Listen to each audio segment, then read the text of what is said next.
Bonjour à vous tous, à vous toutes. Recevons de la part de Dieu la grâce et la paix dans notre cœur et dans notre vie.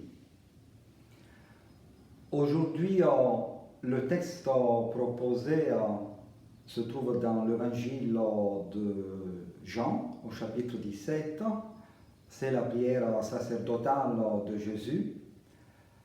Et nous allons nous mettre à l'écoute de ce texte très important pour la théologie chrétienne et pour la vie de l'Église. Évangile de Jean, chapitre 17, versets 1 à 11. Après avoir ainsi parlé, Jésus leva les yeux au ciel et dit : Père, l'heure est venue.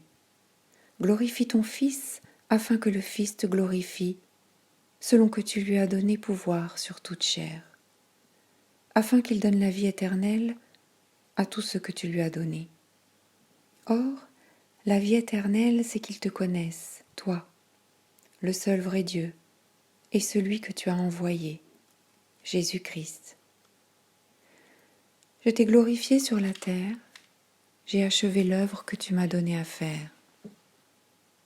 Et maintenant, toi, Père, glorifie-moi auprès de toi-même, de la gloire que j'avais auprès de toi, avant que le monde fût. J'ai manifesté ton nom aux hommes que tu m'as donnés du milieu du monde. Ils étaient à toi, et tu me les as donnés, et ils ont gardé ta parole.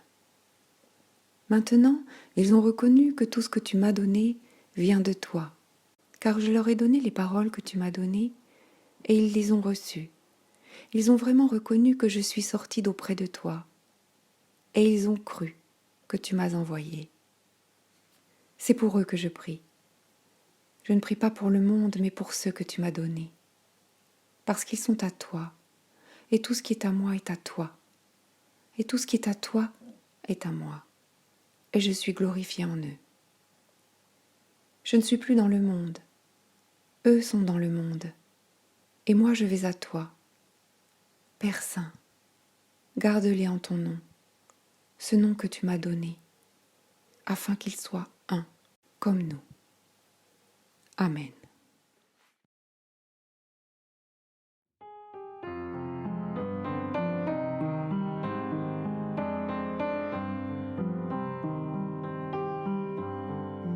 Magnifique est le Seigneur, tout mon cœur pour chanter Dieu. Magnifique est le Seigneur, Alléluia, Alléluia.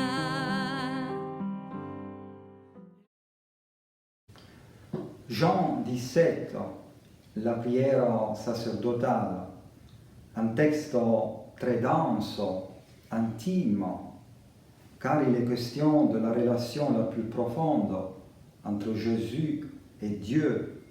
Je suis sorti de toi, Père, nous sommes un, j'ai manifesté ton nom, glorifie-moi auprès de toi, cette gloire que j'avais auprès de toi avant que le monde fût.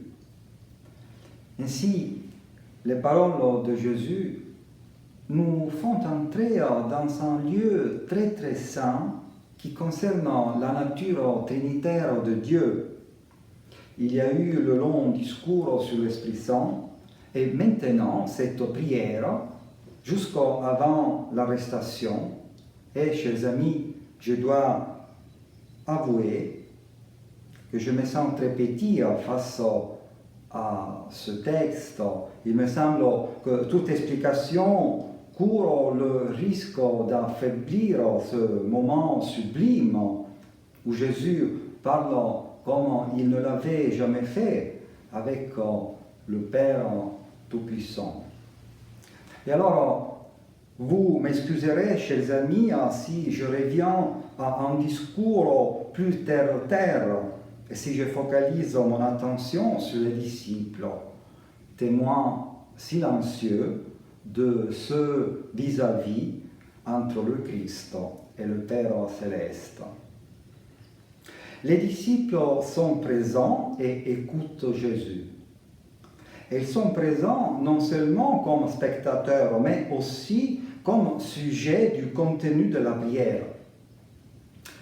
Ils sont à Christ et à Dieu. Ils observent la parole de Dieu. Ils savent que Jésus vient de la part de Dieu. Le Christ prie pour eux afin qu'ils soient gardés dans le nom du Père. Et ils restent dans le monde même quand le Maître monte au ciel. Jésus dit beaucoup de choses au sujet des disciples. Et le portrait est extrêmement positif. Jésus est très tendre avec les disciples comme il ne l'a jamais été mais il ne faut pas jamais perdre de vue que ce portrait sublime de Jean 17 n'est qu'en Christ et pas sans Christ. Ce qu'ils sont dans cette prière et dans son regard de grâce, et non pas grâce à une maturité spirituelle des disciples.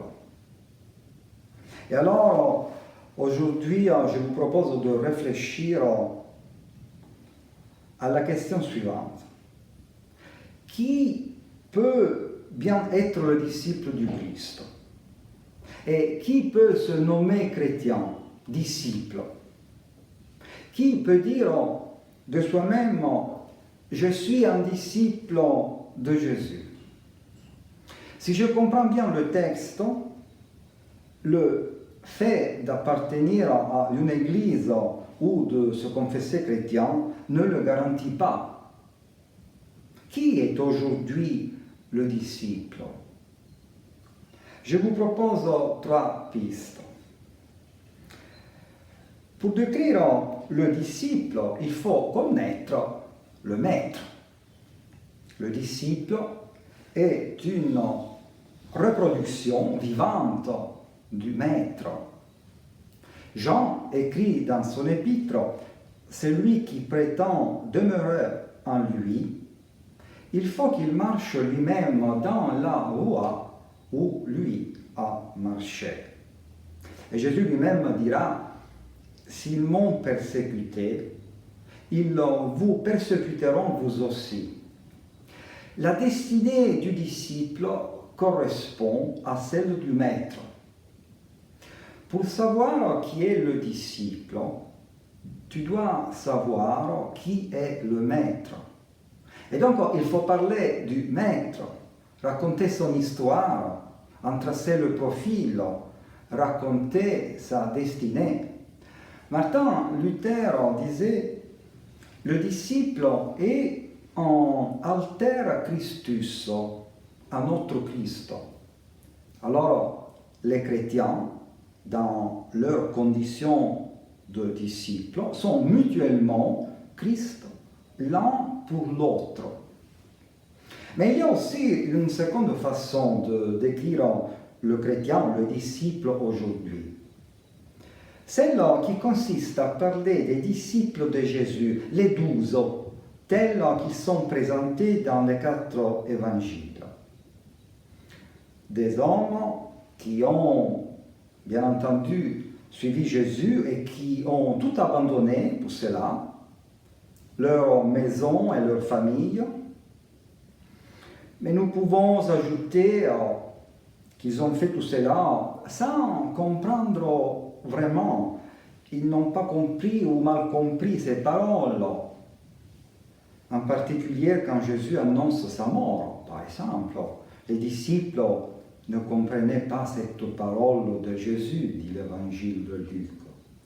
Mais ils ne comprenaient pas non plus la multiplication des pains et des poissons.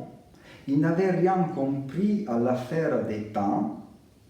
Leur cœur était endurci, dit l'Évangile. Et non seulement, ils ne comprennent pas, mais en plus, ils s'endorment au lieu de veiller auprès de lui. ils le renient quand ils auraient dû le confesser, s'enfuient quand ils auraient dû rester. Jésus n'a pas été crucifié entre deux disciples, mais entre deux brigands. Et aujourd'hui, qui est le disciple du Christ? Il est encore celui décrit dans les évangiles, un homme, une femme qui suit Jésus, mais qui est obligé de se rendre compte que marcher à sa suite, le suivre, être disciple, est une aventure infiniment plus grande que lui. Alors, le disciple de Jésus, dans le portrait des évangiles, n'est pas du tout un champion de la foi, ni un champion d'humanité. Il ne brille ni par son intelligence spirituelle, ni par son courage. Et donc, si à la fin de l'aventure, Jésus le compte encore parmi ses disciples, le considère encore digne de ce nom, ce sera par grâce seulement, un don généreux et immérité. Qui est aujourd'hui un disciple? C'est lui et celle qui par grâce seulement est appelé chrétien. Ce fut à Antioche que pour la première fois les disciples furent appelés chrétiens. Et une autre marque du disciple est qu'il est appelé par Dieu. Dans le texte d'aujourd'hui, Jésus dit: j'ai manifesté ton nom aux hommes que tu as tirés du monde pour me les donner. Dans la Bible, personne n'est avec Dieu de sa propre initiative. Il y a une voix puissante et irrésistible qui attire à Dieu. Jonas le sait très bien. Et l'auteur du psaume 139 aussi, il écrit: où pourrais-je aller loin de toi? Où fuir loin de ta présence? Un appel irrésistible, mais un appel. Dans la Bible, personne ne rejoint Dieu par une initiative spontanée. Ils sont tous appelés. Abraham, Moïse, les prophètes, Jean-Baptiste, même Jésus. D'Égypte, j'ai appelé mon fils. Les 12 ont été tous appelés, Paul, l'apôtre aussi. Personne n'a choisi de lui-même d'être disciple. Ce n'est pas vous qui m'avez choisi, c'est moi qui vous ai choisi. Nous sommes face à un grand mystère. Dieu appelle à l'existence ceux qui n'existent pas, disait l'apôtre Paul. Mais pourquoi Dieu m'appelle-t-il? Certainement pas à cause de ce que je suis, ou pour mes qualités intellectuelles, morales ou encore spirituelles. Considérez, frères, comme vous avez été appelés, dit l'apôtre. Il n'y a parmi vous ni beaucoup de sages aux yeux des hommes, ni beaucoup de puissants. Tu ne sauras jamais pourquoi tu as été appelé. Peut-être est-ce pour ce que tu deviendras, pour ce que Dieu fera de toi. Et peut-être même pas pour cela. Peut-être que la raison n'est pas en toi, même, si on peut dire en français comme ça, mais elle est en Dieu seulement, grâce imméritée et gratuite. Qui est-il ce disciple de Jésus aujourd'hui? Il est celui devant lequel un homme sans nom se présenta un jour au bord du lac pour lui dire « Toi, suis-moi ». Aujourd'hui, comme jadis, le disciple est une personne appelée à accomplir la même mission que les disciples d'autrefois, ni plus ni moins. Et à ceux qui obéissent, cet homme du lac de Tibériade se révèle par une expérience de paix dans les combats, les œuvres qu'ils pourront accomplir, les souffrances qu'ils pourront vivre dans la communion avec lui et celle du Père Tout-Puissant par la force de l'Esprit. Et ils seront un comme nous, Père, sommes un. Moi en eux comme toi en moi, pour qu'ils parviennent à l'unité parfaite. En obéissant à l'appel, le disciple connaît celui qui l'appelle. Le disciple de Jésus ne sait pas auparavant qui est vraiment Jésus, mais il le saura sur le chemin. Si la première marque du disciple est la vocation, la seconde est l'itinérance. Le disciple est un voyageur. Il n'est pas assis au pied du maître, il est debout. C'est un hasard, mais aujourd'hui, par exemple, je suis debout. Et il le suit. Le disciple n'est pas seulement celui qui apprend, mais aussi celui qui marche. Dieu met en marche les personnes. Il ne les laisse pas là où elles sont. Abraham doit laisser son pays, la maison de son père, et partir pour une terre lointaine et inconnue. Israël, esclave en Égypte, doit aussi partir. Le voyage sera long et laborieux. Ceux qui partent n'arriveront pas à destination. Ils n'entreront pas dans la terre promise. Moïse non plus n'y pourra pas entrer. Il la contemplera de loin d'en haut du mont Nebo avant de mourir. C'est comme s'il était plus important de partir que d'arriver. Le disciple est quelqu'un qui part, il ne sait pas où il arrivera, ni quand il arrivera, ni s'il arrivera, comme Moïse, qui n'est pas arrivé.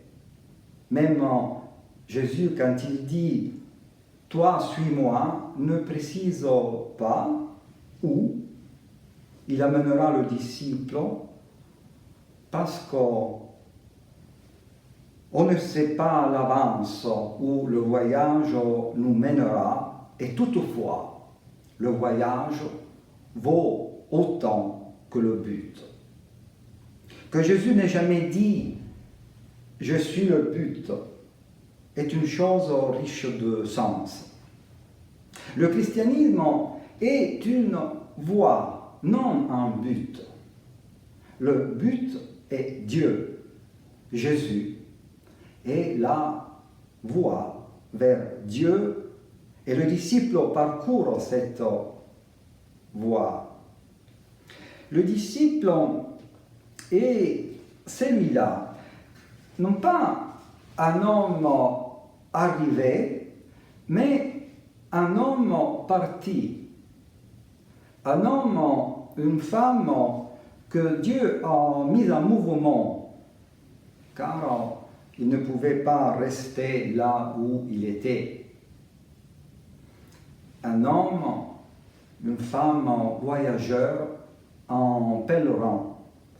L'apôtre Paul compare la vie chrétienne à une course quand il dit « Je ne prétends pas avoir déjà atteint le but ou être déjà devenu parfait, mais je poursuis ma course pour m'efforcer d'en saisir le prix, car j'étais moi-même saisi par Jésus-Christ. » Voilà, chers amis, nous pourrions ajouter encore beaucoup de réponses à la question qui est le disciple. Mais il semble préférable de se tenir à l'essentiel, car l'essentiel, selon mon très modeste point de vue théologique, l'essentiel est la vocation, l'appel gratuit et inattendu de Dieu, et l'itinérance, le voyage, le chemin sur la voie avec le V majuscule. Puis, il y a encore au moins trois choses liées surtout à l'autre question centrale, elle aussi. Que fait le disciple? Nous avons vu qui est le disciple, mais il y a aussi l'autre question. Que fait-il? Et je crois qu'il fait trois choses. Il croit, il aime, il espère. Comme vous le voyez, un bon paquet pour un deuxième prêche la prochaine fois. Bon dimanche, soyez bénis.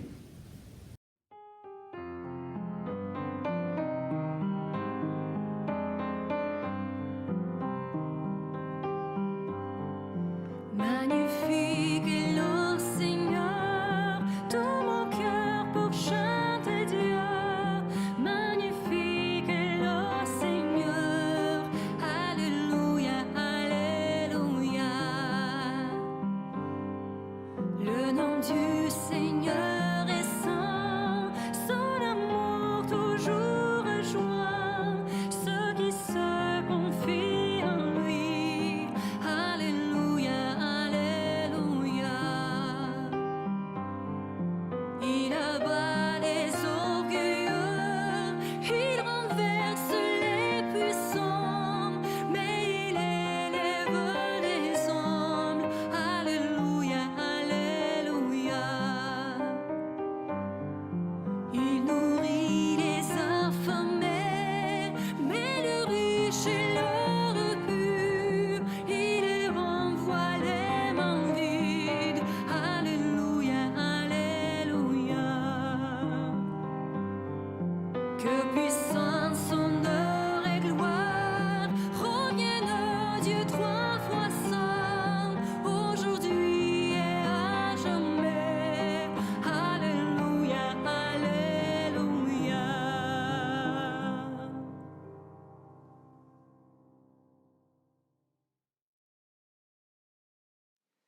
Notre Père qui êtes aux cieux, que ton nom soit sanctifié, que ton règne vienne, que ta volonté soit faite sur la terre comme au ciel. Donne-nous aujourd'hui notre pain de ce jour. Pardonne-nous nos offenses, comme nous pardonnons aussi à ceux qui nous ont offensés. Ne nous laisse pas entrer en tentation, mais délivre-nous du malin. Car c'est à toi qu'appartiennent le règne, la puissance et la gloire pour les siècles des siècles.